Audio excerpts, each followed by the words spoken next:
Hi everyone, welcome to happy family talks.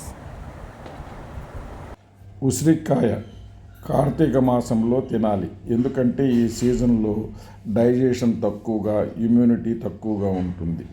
కాబట్టి ఉసిరికాయని తప్పనిసరిగా కార్తీక మాసంలో తినాలి.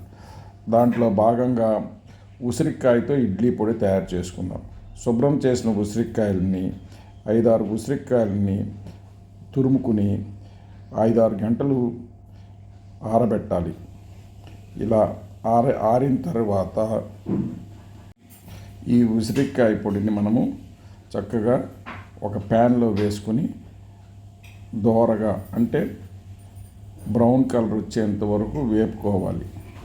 అలా వేపుకున్న పొడిని మనం పక్కకు పెట్టుకుని చల్లార్చుకోవాలి. ఈ రంగు రావాలి. ఇప్పుడు ఎండుమిరపకాయలు, ధనియాలు, శనగపప్పు, జీలకర్ర, చింతపండు, పింక్ సాల్ట్ని వేసుకోవాలి. పింక్ సాల్ట్లో ఉండే మినరల్స్ వేరేగా ఉంటాయి. ఇప్పుడు ఇవన్నీ కలిపి మిక్సీలో వేయాలి.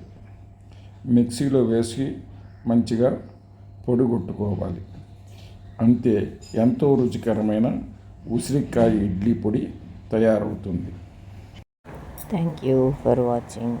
మరో మంచి వీడియోతో కలుసుకుందాం.